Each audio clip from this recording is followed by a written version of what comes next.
Salut tout le monde, j'espère que vous allez bien. Aujourd'hui on se retrouve dans une vidéo favori make-up de l'année 2022. Donc je vais vous présenter tous les produits que j'ai adoré utiliser en cette année. Certaines sont des découvertes de cette année-ci et d'autres c'est des produits que j'ai testés, qui étaient là dans ma collection et que j'ai affectionné que cette année. Vous allez voir, il y a vraiment pas mal de petites pépites à petit prix que j'affectionne vraiment beaucoup. Je voulais également vous dire qu'en fait cette vidéo, vous allez voir à un moment donné, ça va switcher, je vais être habillée autrement.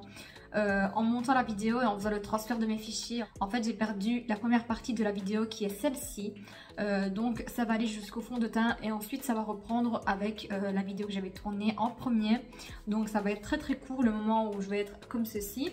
Je n'ai pas eu le choix. D'ailleurs la vidéo sort aujourd'hui le lundi à la place du dimanche, puisque je me suis rendu compte un peu trop tard qu'il manquait cette partie là et je ne pouvais pas refilmer cette partie là hier.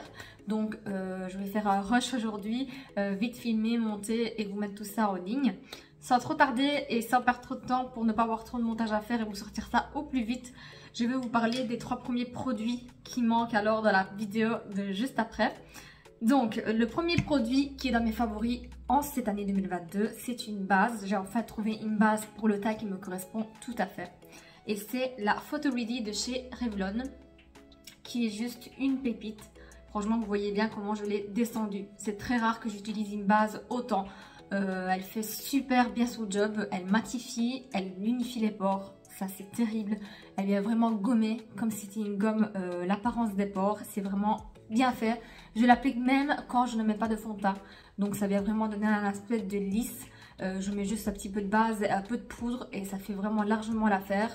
J'aime vraiment beaucoup cette base. Moi je l'ai pris sur Vinted au prix de 3 ou 4 euros. J'ai vraiment fait une bonne affaire. Mais sinon vous pouvez la retrouver, si je ne me trompe pas, sur Amazon aussi, une histoire de 10 ou 12 euros. Ça coûte vraiment pas très cher. Et elle est vraiment très valable si vous avez un genre de peau un peu comme moi, donc avec des pores dilatés, un peu gras, vous allez tomber amoureuse ou amoureux, je suis sûre et certaine. Ensuite au niveau des fonds de teint, j'en ai 2, donc ça a été vraiment mes 2 coups de cœur de cette année-ci. Le premier c'est le All Matte Shine Control de chez Catrice. Vous vous doutez bien, c'est des fonds de teint matifiants que j'utilise en majeure partie. Celui-ci j'aime vraiment beaucoup son fini et sa tenue. Et surtout sa couvrance. En fait, il couvre bien les imperfections, mais laisse transparaître la peau. Ça ne fait pas effet plâtre sur le visage. Et il a une très bonne tenue. Et celui-ci, je l'ai en teinte 027N. Et le deuxième fond de teint que j'aime vraiment beaucoup, c'est celui que j'utilise pour le moment souvent, parce que c'est le seul que j'ai dans ma collection, qui est vraiment à ma teinte du moment. Quand on rentre un petit peu en hiver, c'est la galère. Quand on arrive en été, c'est la galère aussi. On change de ton tout le temps. Et c'est vrai que c'est pas évident d'avoir toujours les fonds de teint adaptés à chaque mois. Mais Baby Air, franchement, c'est terrible. J'en ai marre d'avoir ces petits Baby Air. Franchement, ça me déprime. Me voir comme ça durant un éventail, c'est l'horreur. Bref, je vous disais, le deuxième fond de teint que j'aime vraiment beaucoup, c'est celui-ci, le Super Stay 30 heures de chez Maybelline, que j'ai en teinte 21 beige doré. Et c'est le fond de teint avec la teinte parfaite pour moi en ce moment. Le fini, il est incroyable. Vous avez un effet peau naturel, une très jolie couvrance et une très bonne tenue.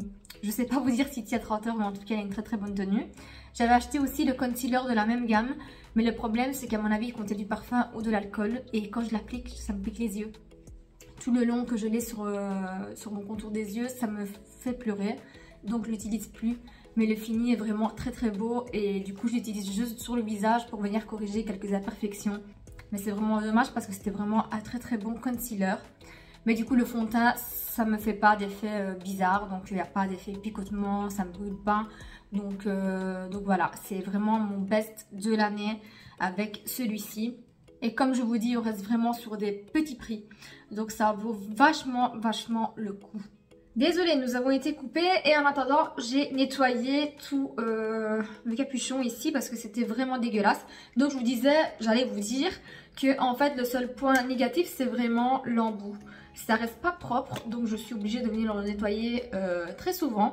C'est pas le genre de format de concealer que j'aime bien, mais bon, on fait avec. Ensuite, j'ai le True Skin de chez Catrice. Celui-ci, je viens l'utiliser surtout quand j'applique un fond de teint qui n'est pas très couvrant, mais que je veux quand même une bonne couvrance de concealer tout en transparence. Tout en transparence, c'est-à-dire que ça ne fait pas effet couche, effet plâtre. De toute façon, moi je suis pas du genre à venir faire quelque chose de plâtreux entre guillemets, vous avez compris un petit peu ce que je veux dire. J'aime bien quand ça reste quand même assez naturel, même si c'est couvrant, que ça reste naturel. Et moi avec ce concealer j'ai vraiment une très bonne couvrance, surtout quand je vais l'appliquer un petit peu sur mon cerne et je laisse poser 2 petites minutes avant d'estomper. Ça vient augmenter la couvrance du concealer, donc ça me convient vraiment très bien. Et celui-ci je l'ai en teinte 020 Warm Beige. Pareil, il n'y a pas beaucoup de teintes, c'est très dommage chez Catrice, mais celle-ci c'est celle qui me convient le mieux, en tout cas quand je suis un tout petit peu bronzée. Donc là, je passe directement à mes teintes d'hiver et celui-ci commence à ne plus trop convenir. Mais dès qu'il va y avoir 2-3 petits rayons de soleil au printemps, ça va de nouveau devenir la bonne teinte. Et qui est vraiment une valeur sûre, mais pas que pour moi. Je pense qu'en général, c'est vraiment un concealer que beaucoup apprécié. C'est l'instant anti-âge de chez Maybelline. Ce concealer, c'est une pépite depuis des années. Pareil que l'autre, le seul truc que je peux lui reprocher, c'est l'embout. Mais bon, l'embout est également une facilité d'application. J'aime bien ce côté un petit peu mousse, mais voilà le résultat. Après, c'est trop dégueulasse. Donc, je vais en profiter avec vous pour nettoyer un petit peu les capuchons. J'en profite pour faire mon petit ménage. Mais voilà, c'est un concealer qui a une couvrance, je dirais, moyenne. Il n'a pas une autre couvrance. Mais il a donné vraiment un effet estompé et bonne mine. C'est ça que j'aime bien de ce concealer. Et pareil, je viens le laisser poser une petite minute, pas plus, parce que celui-ci il sèche et il se fige. Donc je laisse poser une petite minute. Et ensuite je viens estomper avec une blender humide ou alors avec un pinceau pour avoir un peu plus de couvrance. Voilà, c'est propre tout ça. Du coup, ça c'est vraiment ma valeur sûre quand je ne sais pas quoi mettre et quand je ne veux pas mettre de fond de teint surtout. Ça c'est très bien pour venir vraiment corriger la zone du cerne et venir corriger 2-3 petites imperfections. Il est génial. Donc, et celui-ci, je l'ai en teinte 06. Ensuite, je vais passer aux poudres. Et cette année, au niveau de la poudre, je me suis rendu compte que je ne suis plus trop sur les poudres libres. Pourtant, c'est ce que j'ai en majorité. J'ai des poudres libres pour toute une vie, même 2, même 3, je pense. Mais je suis passée de nouveau aux poudres compactes pour venir poudrer mon anti-cerne et mon teint. Donc ma préférée de cette année, vous allez comprendre que c'est vraiment ma préférée, c'est la Kensta One Stop de chez NYX. Comme vous pouvez le voir, j'ai commencé à la creuser. Maintenant j'avoue qu'il n'y a pas beaucoup de produits à l'intérieur. Nous avons que 6 grammes de poudre. D'habitude, je sais qu'il y a un tout petit peu plus de grammage dans les poudres comme ça, compactes. Mais bon, c'est un produit que j'utilise tout le temps. Je l'ai encore utilisé aujourd'hui. Ça vient flouter les pores, surtout si vous l'utilisez avec une houppette. La finition, elle est terrible. Et j'utilise surtout en contour des yeux. J'aime beaucoup le rendu. Ça vient un petit peu estomper l'effet de la matière, entre guillemets, les petites ridules. Et j'adore. Et je l'ai pris en teinte light. J'avais pris la teinte juste après celle-ci, la light medium, mais ça n'allait pas. Donc celle-ci, c'est celle qui me convient le mieux. Et c'est une poudre matifiante. Donc comme vous pouvez le voir, l'effet, il est mat. Ça fait une petite demi-heure que je me suis maquillée. Des fois, quand la poudre n'est pas matifiante, je brille déjà de 1000 feux après une demi-heure. Mais là, comme vous pouvez le voir, le rendu, il est bien. Et même si c'est mat, ça ne vient pas plomber le teint. C'est ça que j'aime de cette poudre. On va passer au bronzer et pour ça, j'en ai 2. Ma valeur sûre depuis au moins 2 ans, depuis que je l'ai en tout cas. Ça a toujours été le Holiday Skin de chez Catrice, que j'ai en teinte 020 Off to the Island. Donc c'est un luminous bronzer avec de l'huile de macadamia à l'intérieur. Vous allez me croire ou pas, ça fait 2 ans que j'utilise ce produit. Donc 2 ans, donc une fois sur 2 que je me maquille, j'utilise ce bronzer. Et comme vous pouvez le voir, il n'est toujours pas creusé. Il a une très jolie pigmentation. Et surtout, je sais pas, j'ai l'impression de jamais le creuser. Et à l'intérieur, nous avons 8 grammes de produit. Donc c'est pas énormément plus que par exemple la NYX. Mais je me demande, après tout ce temps que je l'utilise, comment j'ai fait pour ne pas encore le creuser. Donc ça c'est un bronzer petit prix. Que ce soit petit prix ou grand prix. Ça, c'est un bronzer que je choisirais parmi des centaines. Le résultat et la tenue, il est juste top. Qualité-prix, il n'y a pas. Il n'y a pas mieux, je crois. Je crois qu'il est aux alentours des 5 €. C'est une valeur sûre. Franchement, si je devrais vous dire de foncer sur un produit aujourd'hui que je vais vous présenter, ça serait ce bronzer. C'est l'achat que vous n'allez jamais regretter de votre vie. Et un autre bronzer que j'ai beaucoup aimé et utilisé, c'est celui-ci de chez Kiko. Donc c'est de la collection Charming Escape que j'ai en teinte 02 Unique Sienna. Je ne sais plus c'est la collection de quelle année, mais en tout cas, ce bronzer, c'est juste une pépite.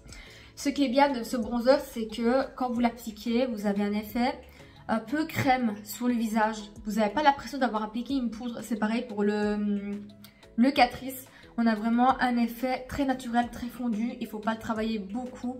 Et celui-ci, il est légèrement plus froid que le Catrice, alors qu'on dirait pas. On est plus ou moins sur les mêmes teintes pour les deux, mais celui-ci a fini beaucoup plus crémeux sur le visage. Il est vraiment très beau. Je ne sais pas si c'est une collection qui est encore vendue. Moi, je l'avais acheté sur Vinted. Mais voilà, ça a été vraiment les deux bronzers que j'ai utilisés. D'ailleurs, j'ai utilisé que ça, je crois, cette année. J'ai vraiment adoré. Au niveau du blush, j'ai beaucoup utilisé le Glow Wish de chez Huda Beauty. En fait, je l'avais acheté et je l'avais mis de côté pendant un bon moment. Je ne sais pas pourquoi. Je voulais tellement. Il y a encore le plastique d'ailleurs. Regardez, j'ai toujours pas enlevé le plastique. Et je l'avais mis de côté. Puis un jour, je me suis dit, il faut absolument que je me mette à utiliser ce produit. Et depuis, ben voilà, je n'arrête pas de l'utiliser. Et moi, j'ai pris la teinte 02 Caring Coral, qui se présente comme ceci. C'est une très jolie teinte qui donne vraiment très bonne mine. Là, j'ai mis un autre, mais je vais un petit peu appliquer un petit peu de celui-ci. J'aime beaucoup le côté bonne mine qui donne. Lui, il est un peu plus rosé de celui que j'ai. J'adore ce blush. Surtout en été, il a rendu magnifique. Celui que j'ai mis, j'en ai pas mis beaucoup en fait. Je voulais un espèce assez naturel, mais le blush... Moi, j'adore le blush. Très joli rendu. Ça donne vraiment bonne mine au visage. Et très souvent, je vais également l'appliquer en creux de paupières. Ça donne vraiment un très joli rendu. D'ailleurs, je vais le faire aujourd'hui avec vous. Je vais venir l'appliquer un tout petit peu. J'ai rien mis sur mes yeux.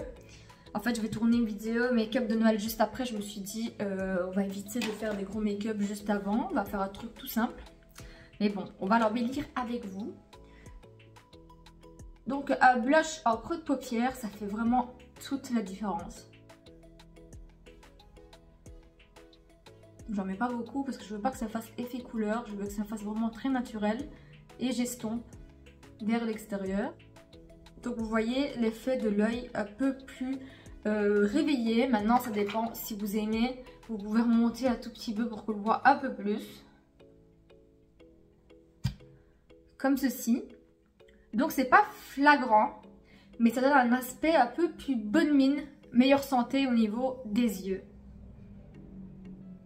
Le seul bémol de ce blush que je peux vous dire, c'est son prix par rapport au grammage. C'est hyper cher.